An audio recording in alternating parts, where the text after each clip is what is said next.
here's our host, Tian Wei. Hello and welcome to World Insight, coming to you live from Beijing on CGTN. We begin our program today with the big push for blockchain in China. Recently, Chinese President Xi Jinping underscored the fledgling technology in pursuing innovation. China has stepped up efforts to make use of blockchain in broad areas in recent years. The idea of blockchain may sound new to some, yet it's worth the attention and certainly understanding on a wide basis. Before we get down to a discussion, let's take a look at this. Chinese President Xi Jinping lost no time emphasizing how vital blockchain is for China's digital growth. He said, "The integrated application of blockchain technology plays an important role in the new round of technological innovation and industrial transformation. We must take the blockchain as an important breakthrough for independent innovation of core technologies, clarify the main direction, increase investment, focus on a number of key technologies, and expedite the development of blockchain and innovation-driven industrial development." Markets heard President Xi's blockchain announcement. The value of cryptocurrencies like Bitcoin, which rely on blockchain, shot up 12% on Friday from a 5-month low. Other major cryptocurrencies like Ethereum and Litecoin also rose. So what is blockchain and how does it work? As the name implies, every block on a digital chain stores information. Different from ledgers or bookkeeping, one needs to create a new block instead of rewriting an old one if one intends to change any information. There's no center in a chain with more power than another. The technology can be used in broad areas including finance, agriculture, and even intellectual property protection because it ensures the authenticity and safety of information in transactions. One of blockchain's major uses, cryptocurrency, has been way more controversial while gaining popularity worldwide. New data has revealed that Bitcoin's value has ballooned to $11 trillion since 2009 when it was created. At present, the network is processing $9.5 billion every day. Bitcoin has surpassed PayPal's annual transaction volume, $578 billion in 2018, in just 2 months. Cryptocurrency has spread to many countries, but it is facing tighter regulation due to its anonymity and cross-border features. China has banned the initial coin offerings and exchanges, but recently, according to a senior official of the People's Bank of China's payment department, China's central bank is close to launching its own digital currency after years of research and development in the area. Blockchain has also been tested. Could blockchain disrupt the digital world, and how will it change the real economy and politics?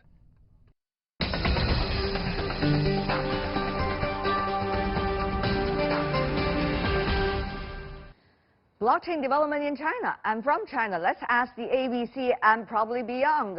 How can it be done? In our Beijing studio, we have Andy Chen, the Fun City Holding Chairman. In Shanghai, we invited Raymond Yuan, the founder and CEO of Fundamental Labs. And joining us in Singapore, originally certainly from China, Helen Hai, the head of the Blockchain Charity Foundation. I want to welcome the three of you. And probably this is the youngest panel I've ever had since the very beginning of the program. In fact, several years ago. Welcome to the show. May I go to you, Helen, first, about your reaction to the statement last Friday by the Chinese President Xi Jinping, namely here, I quote, "take blockchain as important breakthrough to achieve independence of core technologies." For someone who has been working on this field for several years already, what is your response when you heard the news? First of all, I want to say I'm really glad to hear the news. Why? There are two things. Number one, I think currently blockchain technology is still at the early stage of development. It's still technology looking for application. So what is really needed is industry shapers. So I'm really glad to see China want to play a major role on shaping the industry to the right direction. And secondly, from a global perspective, I was born in 1978. I have to say I'm the beneficiary of China's second industrial revolution. I witnessed 180 million people has been lifted out the international poverty line from the second industrial revolution. And then let's look at the third industrial revolution, which is internet-based. What happened to the world? Actually, 1% of the global population is holding 90% of the global wealth. Yes, we're celebrating the technological advancement, but the world, if globally, probably didn't become a better place. Right. That is why I think at the early stage of the fourth industrial revolution, we really need a strong hand to actually to shape the direction. Technology should work for people and values. I see. That is why to see in the direction from China, looking at how actually we can use technology also for poverty allocation, poverty elevation. This is a very, very positive news for global besides development. all of these important areas, Raymond, may I go to you? I mean, you and your colleagues have been investing in the area, trying to see when is the start of that industry from China. So what do you think? Is this going to help China to jumpstart into the blockchain competition? Where is China in the overall global map? Yeah, because during the past 3 years, we did a lot of investment globally. We invested a lot of leading companies. I think for China, we have a lot of advantages, not only in the volume of the market, but we have a lot of reservation of the leading technology and also the key competitor resource, like the Bitcoin mining and also the other blockchain technology. I think we are in a very good position. In a good position, yes, indeed. Yeah. But at the same time, Andy, you've been hearing from around the world as to how it has been leveraged. For example, more than $11 trillion already being put into Bitcoin alone, which is only a small branch of where blockchain could lead us to. And also, you also hear from Switzerland, there's already a blockchain valley, hundreds of enterprises developing over there. Several years, the world has been changing a lot. So Andy, where is China from your perspective?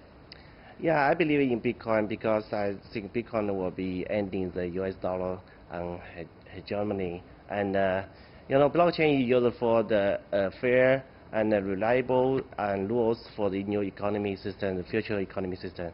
So we need a real money, a real currency that like Bitcoin to make the whole digital economy system will be more fair and reliable.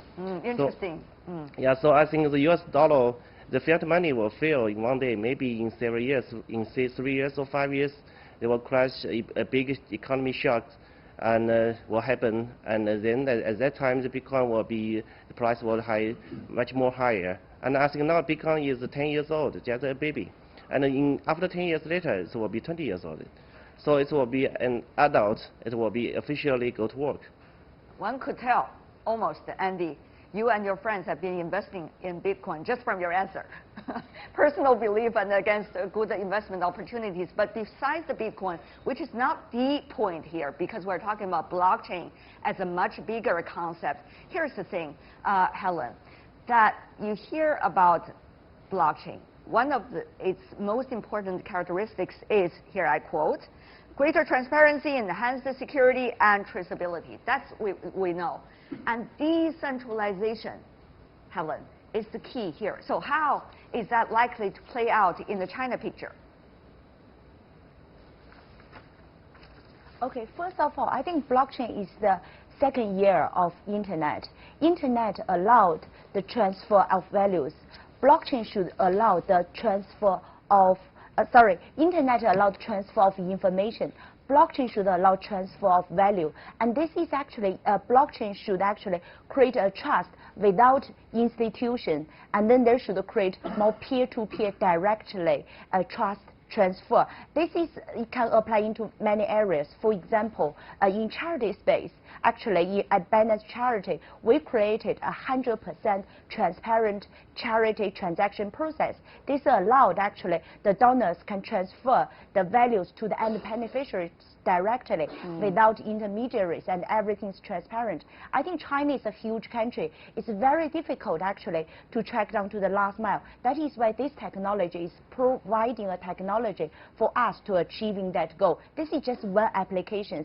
As I mentioned earlier, there could be many applications except Bitcoin in this whole process. That's why we need actually all stakeholders working together to actually drive the technology to go into the direction how we can benefit values and people. So who are going to decide on the rules, Raymond? That's usually one of the most important things that needs to be decided here. Of course, you could talk about everybody could contribute on the blockchain. That's the beauty of it. But still, we are seeing it at the early stage. So what do you make of that? Yeah, I think everyone talk about the future. You know, we always talk about the future like a digital future. Everything is about the data, the algorithm, the computing power. So when you ask who make the rules, I think the most important thing is who control the data, the algorithm, and the computing power. And who control these three, who control the rules. In this sense, about blockchain, what do you think? Yeah, and also for blockchain, because with blockchain technology, it can create a distributed network, can utilize the data, algorithm, and also the computing power. So even when we talk about the blockchain, like Bitcoin, just use Bitcoin as an example. If you control the most computing power, actually, in fact, you control the rules of Bitcoin.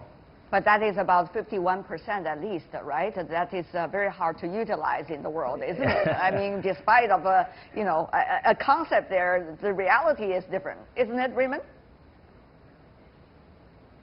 Yes. It's very hard to control 51% of the hash rate. Why? That's why we say the Bitcoin network is very safe. And it's renewable. Now, one of the things people talk about application of Bitcoin, applications of blockchain rather, and the is about what kinds of meanings it would present to the rest of the world when it comes to currency. You earlier mentioned about Bitcoin. That's only one of the many applications of it. There could be other possibilities. Chinese Central Bank, for example, research department had earlier suggested about China has been experimenting what they call the central bank digital currency, CBDC, or otherwise known as DCEP. But to what extent do you think that could be a Chinese way of utilizing blockchain technology? How much will that help China in a way, as a rising economy, be able to work for a fairer game rules in terms of currency? Yeah. So I think the blockchain used for the design the game rules and is fair to all the people. So people have consensus to use the same game rules. So if you design an algorithm that's like people can accept, so people have a consensus. So the CBDC it's a good method, a good test to try use the coin to put the RMB in global. So we have to design a very fair method and algorithm that all the other people can trust in the CBDC. So I think we can open all this blockchain system, like the more entrepreneurs coming to design the different algorithm, and people can choose. So people will choose the right one. People will choose the fair one.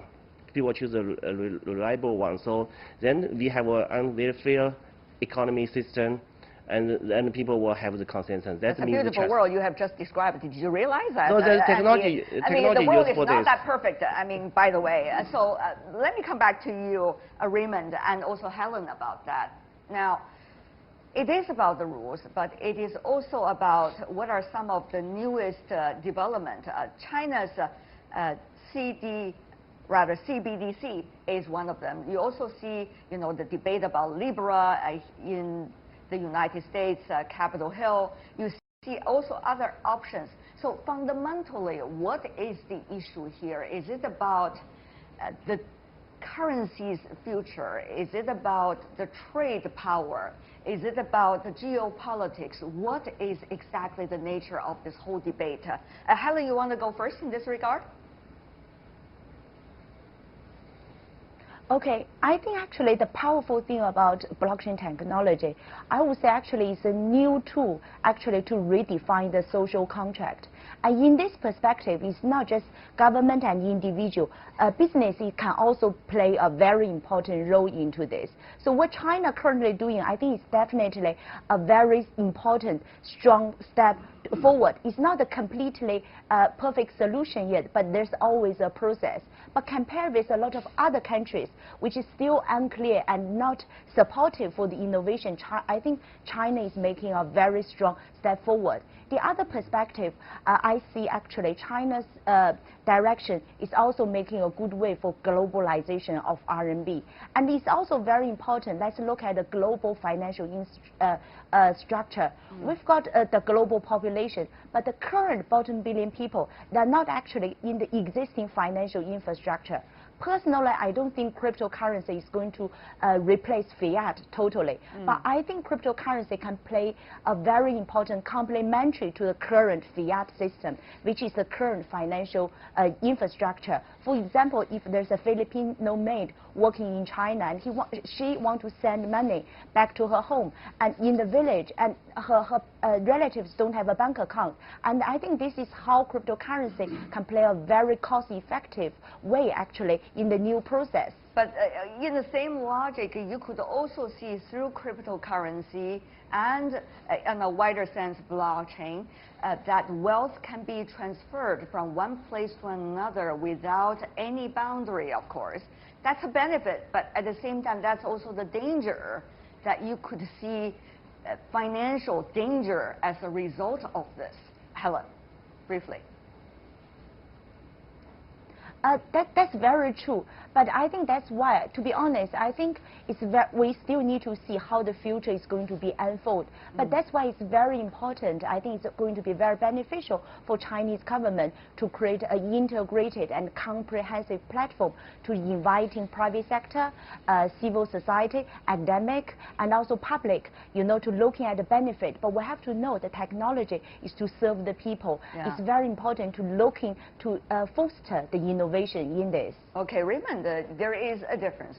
For example, the Chinese system now is trying to produce from the central bank's support a CBDC. However, it is also running on two tiers, as the research head of the central bank earlier illustrated. It's not just at the central bank level, but also with the involvement and participation of commercial banks so that they could be supportive of the system. But if you look at the Libra, it's totally a business initiative, even though it is trying to persuading those politicians on the Capitol Hills to make national support for this. So how do you see this very different approach to a cryptocurrency possibility in two different countries? And how do you see these are driving the changes and the trends in that regard? Raymond? I think it's open for different trying. I mean, the central government of China and the Libra, they give different trying. They have different strategy. For Libra, I think right now they got a lot of problem from the United States government, because the key issue is their backed asset. If the backed asset is only US dollar, not included the other forex and other asset class, I think the Libra has no threat to the US dollar. But if the backed asset of Libra has the other forex and other asset class, so then it's a totally different story. Libra can be definitely a potential competitor of the US dollar. And I think the strategy of the central government in China is very smart, this strategy. As you mentioned, they use the two-tier operating system. That means both the central bank and the commercial bank can play different roles in this. Yeah, commercial bank can play different roles in this system. So it have better compatibility to the foreign users. I mean, even the foreigners can use it. It can compatible to the different authority and the central bank. All right. We have a very limited time, probably 40 seconds before we go. 10 seconds for every one of you. Where do you think blockchain is heading for from now? And once China has already made it quite a national policy. Helen, you go first. 10 seconds for you. Okay, I would say I think technology should become a best part of the human nature, bring out the best part, which is creativity, sympathy, and also a shared destiny. I see. Andy, what do you say? So I think we want to change the society, be a better society. So how to change society is the dream behind the technology, not the technology itself. So we want a more equal society, and we want a more fair economy system. That's our dream. I see. Yeah. Okay, and probably blockchain could play a role. It seems that you're trying to suggest. Raymond, last but not least. Yeah, blockchain. I think blockchain is the key to the digital future. It can definitely, radically, to change the world, even it's only on the way.